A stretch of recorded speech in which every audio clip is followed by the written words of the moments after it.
What's good, guys? Wanted to bring something to my channel that kind of gives a background on the Cook County Medical Examiner's Office. I'm going to continue to do this because it needs to be discussed. So in the process of researching the Cook County Medical Examiner's Office, I stumbled upon this case, literally stumbled upon it.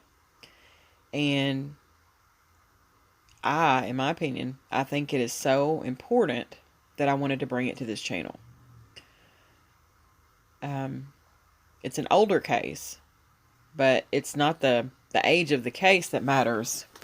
It's the content of the case that's so important. So, I'm going to get into it.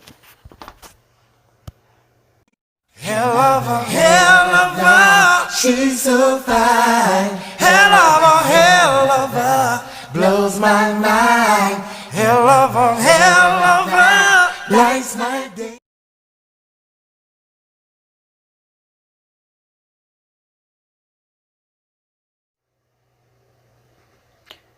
Okay, so the case is styled Gwendolyn A. Sims Hearn, Plaintiff Appellant, versus Office of the Medical Examiner, County of Cook, Robert J. Stein, Institute of Forensic Medicine, Defendant Appellee.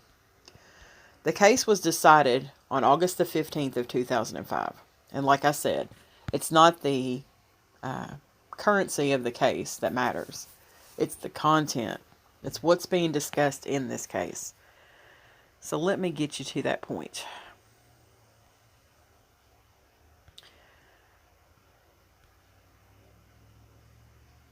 All right.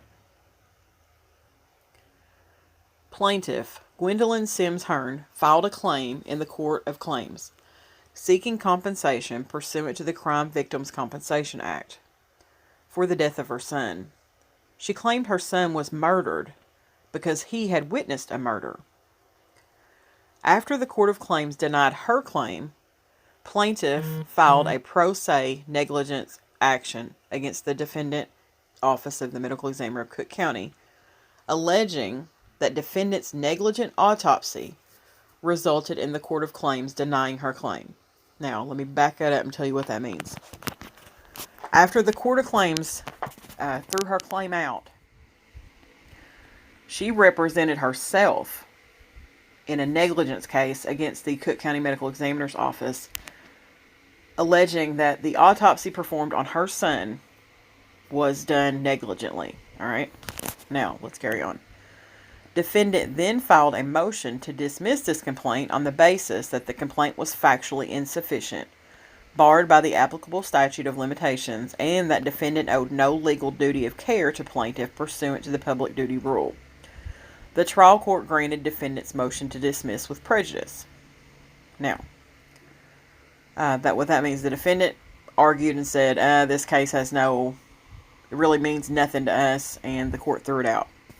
On appeal, plaintiff contends that the trial court erred by failing to provide her with an opportunity to amend her complaint prior to granting defendant's motion to dismiss. In particular, she argues that had the trial court allowed her to amend her complaint, she could have successfully pled that defendant breached a, quote, special duty, end quote, owed to her. For the reasons that follow, we affirm. Now, let's get to the background of this case. This is what I want to bring to the light. And again, it doesn't matter what the outcome of this case was, or even when this case was filed. It is the facts of the case that will make the hair on the back of your neck stand up. All right. The relevant facts of this case are as follows. On September the 11th, 1999, now let's look at that date. September the 11th, this little time frame here in Chicago is a very scary time for whatever reason. I'm not sure I believe in any of that stuff, but I will say that Ryan Chanel Reed went missing on September the 11th. You look at the Kenneka Jenkins case, September 9th, 10th. See what I'm saying? All right. On September the 11th, 1999, plaintiff's son, Willie Sims III, was found dead in a Chicago Housing Authority building. Prior to defendant issuing its report of post-mortem examination report, plaintiff contacted Dr. Filkins at the medical examiner's office to express her belief that her son was murdered because he had witnessed a murder. Plaintiff is Miss Sims. That's his mother, Miss Sims Hearn. His mama also informed Dr. Filkins that she planned on suing the Chicago Housing Authority.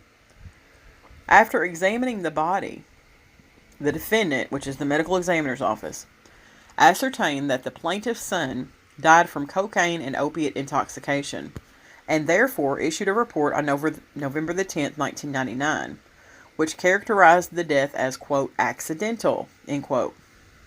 Sound familiar? While reading this report, plaintiff found what she characterized as various errors. In particular, his mama alleged that the Cook County Medical Examiner's Office erroneously recorded her son's weight, height, age, name, and home address. She also asserted that defendant failed to notice and record various needle marks located on her son's body. Therefore, Willie Sims' mother filed a complaint in the Court of Claims, seeking compensation pursuant to the Illinois Crime Victims Compensation Act. The court denied her claim on June 13, 2000 on the basis that her son's death was not a result of a violent crime, but rather a drug overdose. The court cited defendant's report as one basis for this conclusion. So the court said, well, your son didn't die of a violent crime, he actually overdosed. And we're going to use the defendant's report, which is the Cook County Medical Examiner's Office, as one of the reasons why we're going to make this decision. Pursuant to plaintiff's request, pursuant to the mother's request, the Court of Claims conducted a hearing on her claim on April the 29th, 2002. At this hearing, his mother introduced into evidence the Cook County Medical Examiner's report, which demonstrated that cocaine, morphine, and benzos were all present in her son's system. After emphasizing that there was no mention in the report of any puncture marks on her son's left inner arm, his mother introduced post-mortem photographs into evidence which depicted 10 puncture wounds on her son's left inner arm. Plaintiff then testified that on the day of her son's death, she observed no needle marks on her son, and that she believed he would not have worn a short-sleeved shirt on that day if he had needle marks on his arm. Accordingly, plaintiff believed that her son had been forcibly injected with drugs against his will.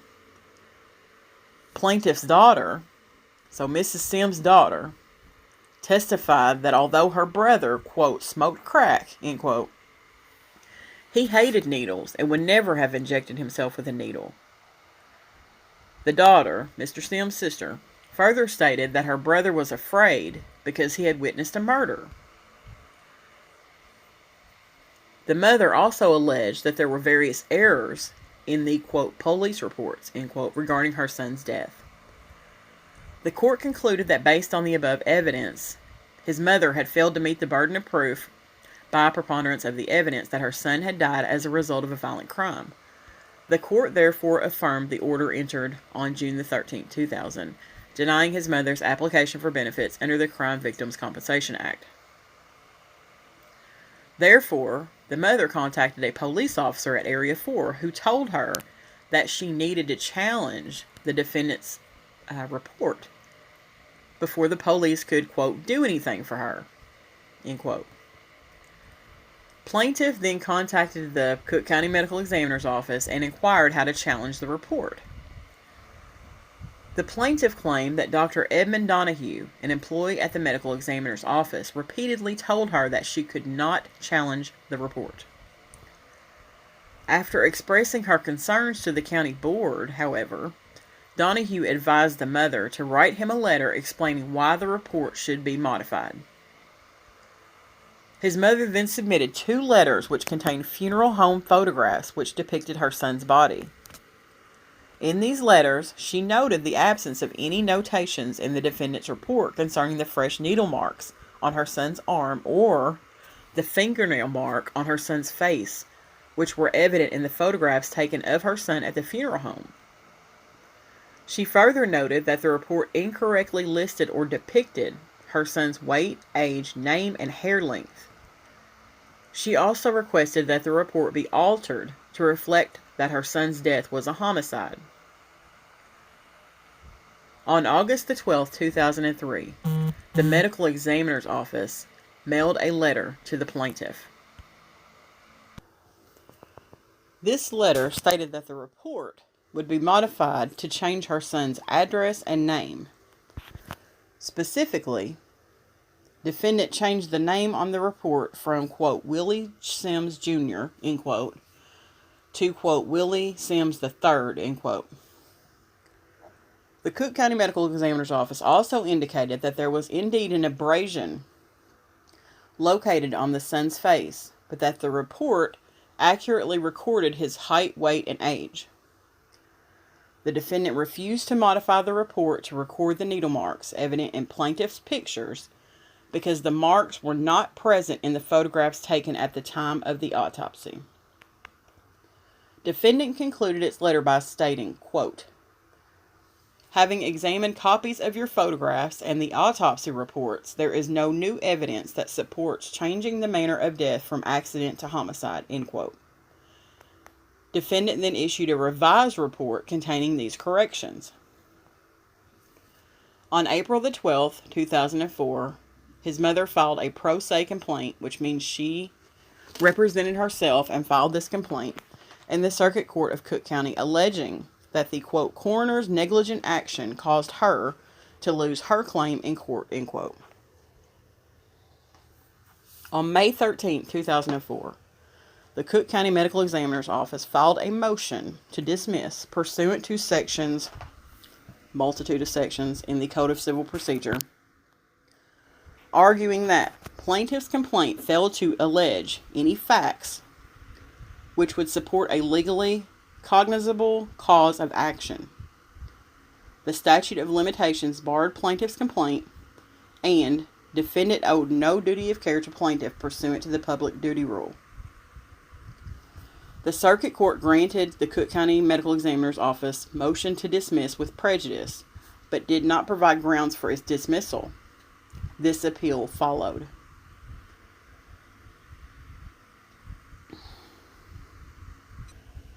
I found this of particular interest. Now, I haven't looked these cases up. I do love to look up case law, but I admit that I have not looked these cases up.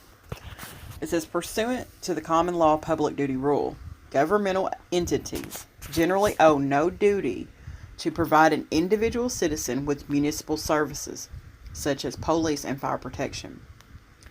It states Zimmerman versus Village of Skokie, and in that case it says this rule shields municipalities and their employees from liability when conducting customary duties toward the public at large. It also states Lawson versus City of Chicago from 1996, and it says after that case, although our court has not previously examined whether a medical examiner owes a duty of care to individual citizens to perform customary duties such as autopsies, our review of pervasive authority from sister states, a decision of the 7th Circuit Court of Appeals, as well as the ordinance delineating the responsibilities of the Cook County Medical Examiner, convinces us that no such duty exists. And I would really like to see that case.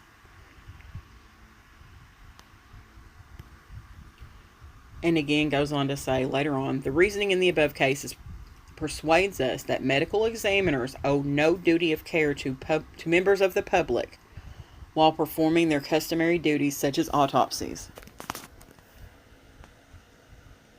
And it says, similar to the ordinance and statutes in Lahr and Otero, the Cook County ordinances that outline the responsibilities of the Office of the Medical Examiner support the inference that the office works on the behalf of the public at large, not individuals.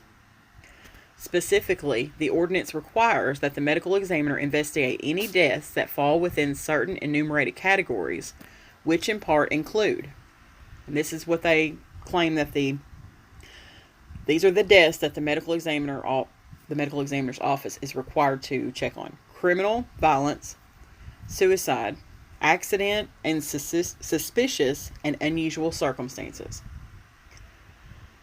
This is where a death can be characterized under one of these enumerated categories. The ordinance instructs the medical examiner to conduct an autopsy to sufficiently establish the cause of death, to recover and retain evidence used for the investigation, and to inform the office of the state's attorney if the medical examiner determines that the cause of death may be caused by criminal conduct.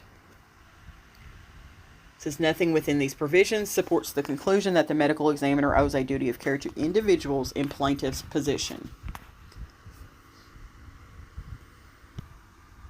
Goes on to say that the defendant owed no duty of care to plaintiff, and as a consequence, his mother could not have cured her defective pleading. Accordingly, the trial court did not err or did not make a mistake by not affording her an opportunity to amend her complaint.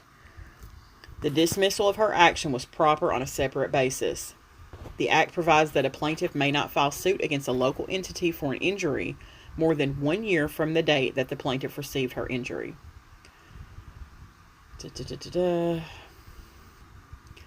Says plaintiff's complaint was therefore appropriately dismissed on that basis. We reject as untenable plaintiff's argument that defendant's letter refusing to modify its conclusion in its initial report constituted the relevant date for calculating the statute of limitations period. Based on this logic, the plaintiff, his mother, could have told indefinitely the statute of limitations period by merely resubmitting requests to defendant to modify its conclusion. So the conclusion on the case was they agree or affirmed, and she lost her case. But what I want you to understand is that the facts of this case are very scary when you really look at it at face value. This woman wasn't playing. She obviously took it as far as she could take it. People don't do that if they're lying. All right? I'm just going to say that. I'm going to go ahead and put that out there. She had nothing to gain. Nothing. And everything to lose. And she knew what she saw with her own two eyes. So, if you don't think that there's some funny business that goes on in that Cook County Medical Examiner's office, I'm going to show you over the next few days. I'm going to show you some real funny business. This is just part of it. So, you sit there and really think about what this woman is alleging. They admit that her son had a drug problem. But he smoked crack cocaine. He didn't inject it. And I'm just going to tell you, I know a few people that have had trouble with that in the past. And they're not a garden variety type people. They do what they do. They don't switch it up. If you smoke crack, you smoke crack. Period. That's some old school stuff right there. I'm just saying. Yeah, so it just really scared me to hear this and to know that, I don't know that anybody really knew about this woman's case. She sounds like she did it all on her own with no support, really. But, because one would think you would get an attorney. But she knew what she knew, and she was going to push it as far as she could push it. That's what a mother's love will do for you. And especially when you know what you saw with your own two eyes. So, on that note, I'm going to end this video, but really think about this case. It's very scary if you really sit there and think about it. You guys have a good day.